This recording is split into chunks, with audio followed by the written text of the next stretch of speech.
13시 36분 34초.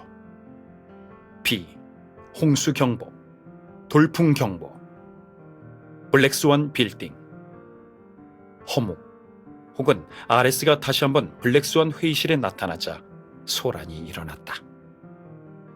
그는 헬리오스를 향해 고개를 끄덕였고 자연스럽게 그의 자리에 앉아 마치 한 번도 이곳을 떠난 적이 없는 것처럼 굴었다. 앞으로 다시 실험실을 사용할 생각이다. 어쨌든 일부 연구 자료는 이곳에만 있으니까. 마음대로 해. 과학연구부서의 구체적인 상황은 모르지만 네가 나갔을 때와 달라진 건 없을 거야. 다른 사람의 반응은 확연히 달랐다. 의심, 심지어 적의까지 느껴졌고 그 감정들은 그림자를 따라 회의실을 배회했다. 어떻게 배신자를 여기에 다시 앉힐 수 있지? 전혀 통제가 안 되는 요소라. 그는 너무 위험해. 시작하지. 헬리오스는 아무것도 듣지 못한 것처럼 상석에 앉아 회의 시작을 알렸다. 헬리오스, 회의를 시작하기 전에 RS에 대해 설명을... 허묵은 고개를 들어 말을 꺼낸 사람을 담담히 쳐다봤고 공기는 짧은 침묵에 빠졌다. 결국 입을 연 남자는 어쩔 수 없이 자리에 앉았고 이내 잡음도 사라졌다. 의심하는 눈빛이 허묵 주변을 감돌았지만 그는 신경 쓰지 않고 내버려 두었다. 처음부터 그는 블랙스완이 반드시 특파팀과 싸우고 비난의 대상이 될 걸 알고 있었다. 그래서 그는 헬리오스와 여러 차례 만나 협력을 약속했다. 누군가는 악당 역할을 해서 어둠 속에서 빛을 꺼내야 한다. 또한 누군가는 구세주가 되어 빛 속에서 어둠을 쫓아내야 한다. 최고 생명과학 연구소의 재건은 시간 문제였다. 그동안 쌓아온 명성과 이미지는 그들이 기대한 만큼 효과를 발휘했고 가장 효과적인 방법으로 장애물을 치워냈다. 이제 계획은 성공했고 그도 때를 맞춰 다시 한번 정식으로 이곳에 돌아왔다. 암호화된 경로로 정보를 전달하는 것보다 얼굴을 보고 얘기하는 것이 더 편했다. 어쨌든 이 문제는 미래에 관한 문제니까. 허묵은 자신이 뭘 해야 하는지 늘 알고 있었다. 블랙스완, 최고 생명과학 연구소, 심지어 더 넓은 범위의 것들 모두 퍼즐의 일부에 불과했다. 더 넓은 각도에서 봤을 때 큰 이익과 합리적인 입장도 최종 목표에 비하면 아무런 의미가 없는 것들이었다. 그는 하나하나 조각을 만들고 또 그것을 합치며 그림을 완성했다. 전에 블랙 캐빈에서 본 것들도 그의 초반 추측을 뒷받침했다. 시간은 어리석은 사람을 기다려주지 않는다. 회의는 금방 궤도에 올라 의미 있는 주제에 대해 의논하기 시작했다. 허묵은 예전과 같이 조용히 들으며 아무 말도 하지 않았다. 모든 것이 예상대로였고 이제 남은 건 어떻게 실행하느냐 뿐이었다. 20시 11분 55초. 폭우, 홍수 경보, 산사태 경보. 블랙스완 자료실. 하늘엔 먹구름이 깔렸고 끝없이 비가 내렸다. 마치 영원히 해가 뜨지 않을 것만 같았다. 허묵은 블랙스완의 자료실에서 익숙하게 필요한 자료를 골라냈다. 높은 책장이 겹겹이 서 있었다. 정보와 강철 구조물로 만들어진 숲은 인공으로 합성된 불빛 아래에서 성장하며 지혜의 나무의 열매를 맺었다. 이런 곳을 보유한 블랙스완의 과학연구부서는 확실히 다른 곳보다 좋은 여건을 가지고 있었다. 그는 예전에 이곳에서 헤아릴 수 없는 시간을 보냈고 또한 정보의 확산을 위해 적지 않은 공로를 세웠다. 그래서 이곳의 모든 파일의 위치와 내용을 잘 알고 있었다. 그가 어떤 실험의 데이터가 담긴 파일 보관함을 지나칠 때 그의 시선에 한 낡은 파일이 몇 초간 머물렀다. 허묵은 고아원 옛 건물에서 발생한 일을 모두 기억하고 있었고 당시에 수술대에 누워있던 작고 마른 여자아이도 마찬가지였다. 여자아이가 색채와 함께 그의 세상에 발을 들여놓은 것도 바로 그때였다. 짧은 만남이었지만 무지갯빛 씨앗은 천천히 싹을 틔웠고 그가 외면했던 한쪽 구석에서 소리 없이 마음을 휘감는 덩굴과 꽃이 자라났다. 허묵은 아주 살짝 웃었다. 눈 밑에는 자신도 느끼지 못한 부드러움이 드리워지며 마치 넘쳐 흐르는 봄의 기운처럼 천천히 피어올랐다. 휴대전화가 갑자기 몇 차례 울리고 나서야 그의 표정이 다시 원래 상태로 돌아왔다. 허 교수님, 아명입니다. 현 단계 이론 유도와 모델링이 끝났습니다. 네, 알겠어요. 이건 예상했던 좋은 소식이다. 심지어 그의 생각보다 빨랐다. 이제 바로 실험을 시작하면 될까요? 자료 몇 개를 더 확인하고 이번 주 수요일쯤에 시작하면 될 것 같군요. 3번 실험실을 예약하고 전에 우리와 협력했던 연구원 몇 명에게도 알려주세요. 알겠습니다. 그리고 기적의 발견 프로그램에서 감사 편지를 보냈습니다. 전에 프로그램에 도움을 주셔서 감사하다는 내용이고 PD님이 직접 만든 쿠키를 들고 와서 교수님 서랍에 넣어뒀습니다. 네, 고마워요. 전화를 끊자 그의 휴대폰의 진동이 또 울렸다. 이번엔 가장 상단에 있는 대화창이 반짝였다. 허묵은 하던 일을 멈추고 그녀에게 문자를 보내 선물을 받았음을 알렸다. 그리고 잠깐 생각을 하더니 방금 찍은 사진 한 장을 보냈다. 사무실 테라스에 새로 싹을 튼 식물 사진이었다. 그는 자신이 언제부터 이런 습관이 생겼는지 몰랐지만 분명한 건 조금씩 이런 습관들이 그의 생활에 녹아들었다는 것이다. 약 10여 분 동안 그는 아무것도 하지 않았고 책장에 기대어 휴대폰 화면을 바라보며 그녀가 자신이 본 것을 공유하는 것에 일일이 답장했다. 그는 마치 긴 밤 속에서 갑자기 타오른 모닥불을 발견하고 걸음을 멈춘 여행자 같았다. 답장을 기다리면서 그의 시선은 어두운 색으로 처리된 유리창을 스쳤다. 창밖의 행인들은 바삐 움직였고 자신만의 한계가 있는 세계와 감각 속에서 살고 있었다. 자신이 어디서 왔는지, 앞으로 어디로 갈지 전혀 알지 못한 채. 하지만 다들 생기충만했고 내일을 바라보며 살았다. 이때 그녀의 새로운 문자가 도착했다. 그가 보고 싶다는 내용이었다. 14시 31분 03초. 흐리고 지진. 해안지역 쓰나미 대비. 최고 생명과학연구소 남쪽.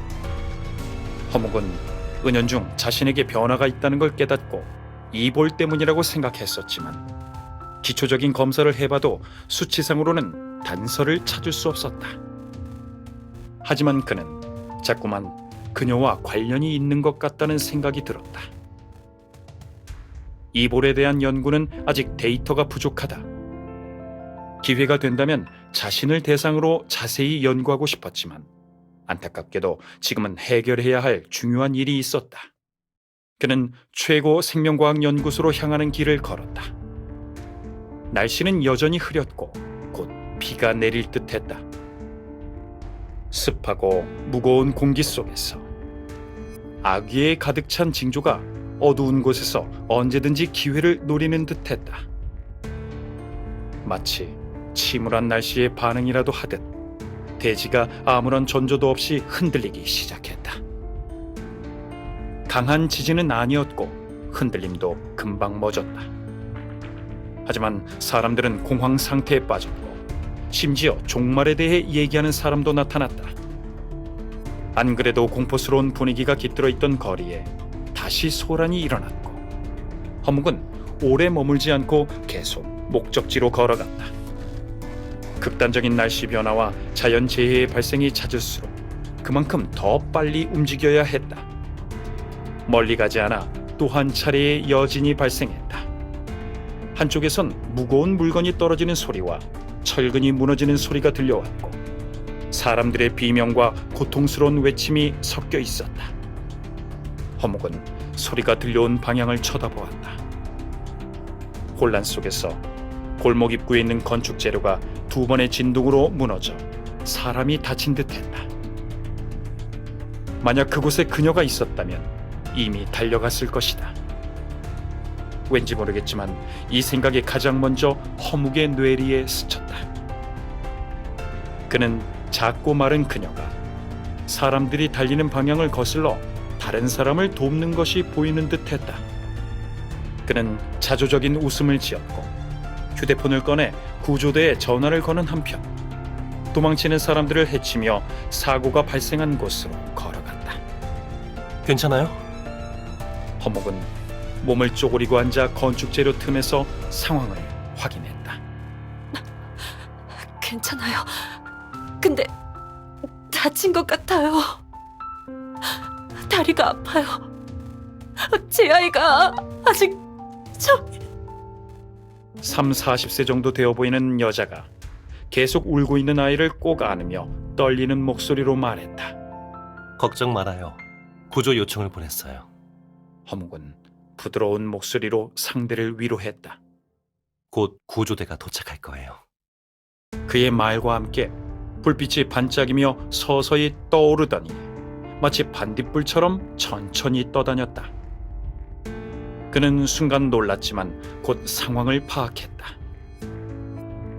아이는 울음을 멈추더니 호기심에 눈을 크게 뜨고 웃으며 공중에 떠다니는 불빛을 잡으려 했다.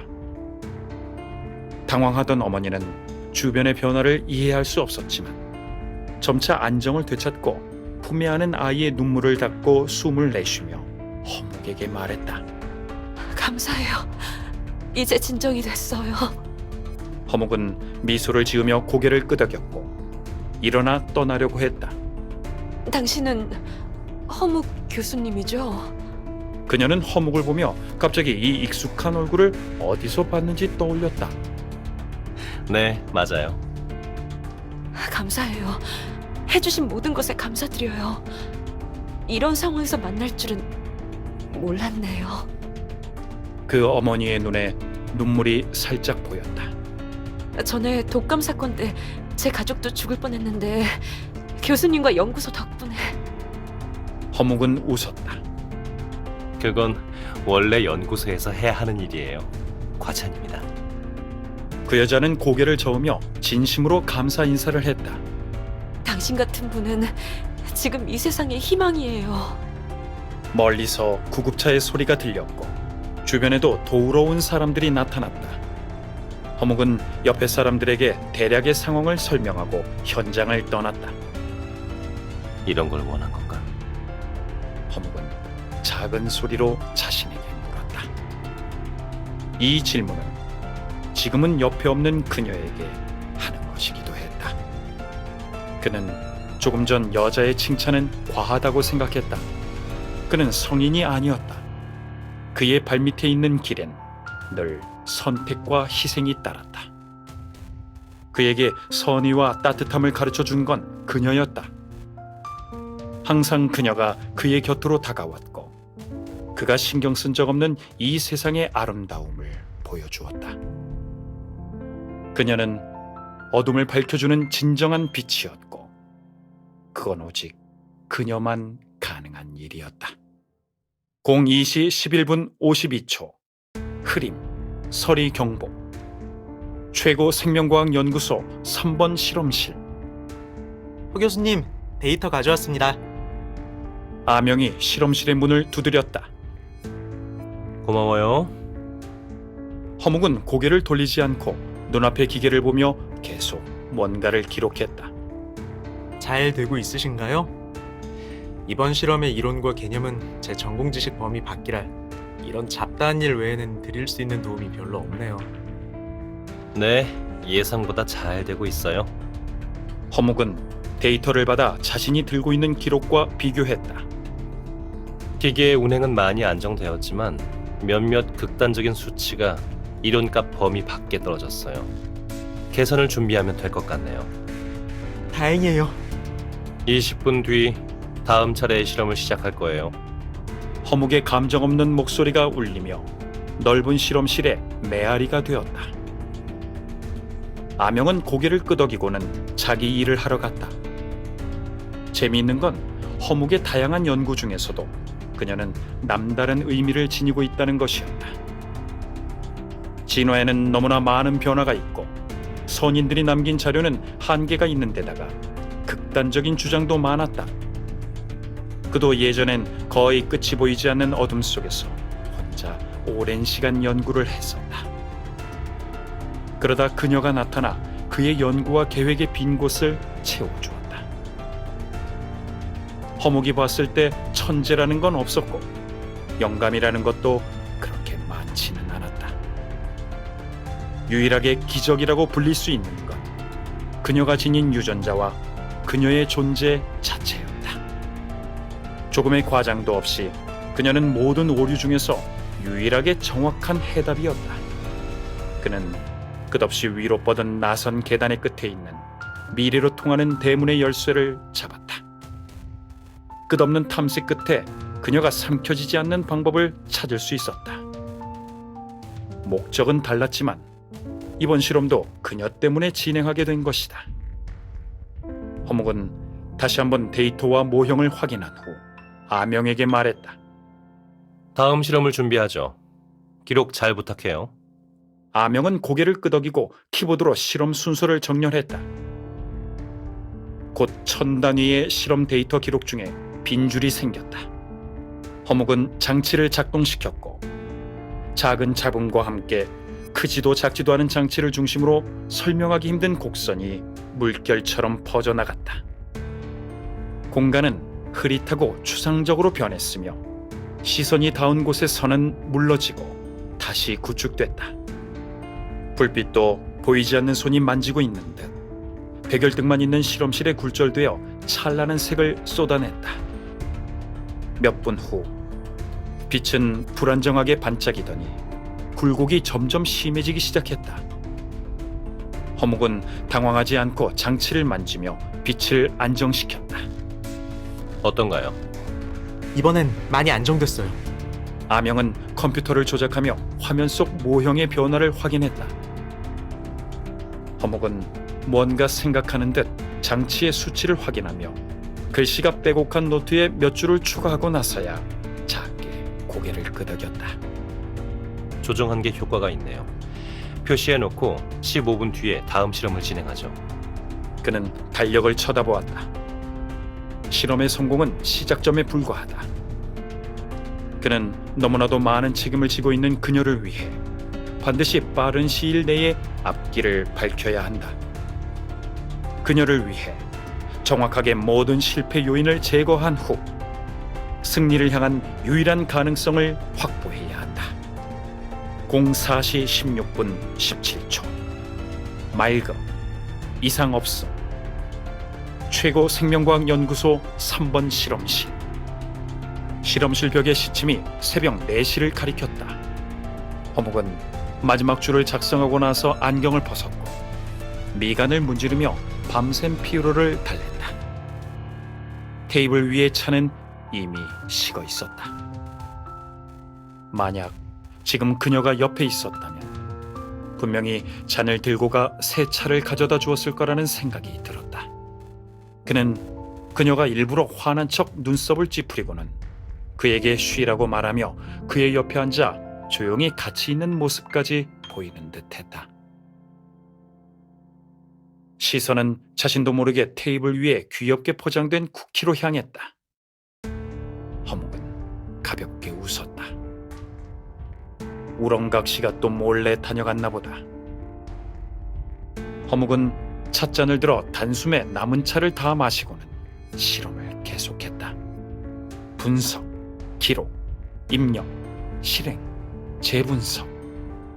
허묵은 조리 있게 모든 과정을 반복하고 있었다. 아침 햇살이 유리를 통해 그의 앞에 눈부신 빛을 비추고 나서야 어깨와 목을 풀며 떠날 준비를 했다.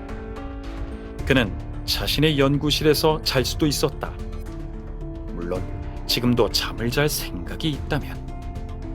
하지만 언제부턴가 그는 그녀의 옆집에 있는 집으로 돌아가는 게 습관이 되었고, 게다가 이 행동을 인지적 측면에서 귀가로 정의했다. 새벽의 공기는 습기를 머금고 있었고 적지 않은 가게에서 아침을 팔고 있었다. 그녀는 그중 몇몇 가게를 추천했었고 자신과 함께 가본 적도 있다.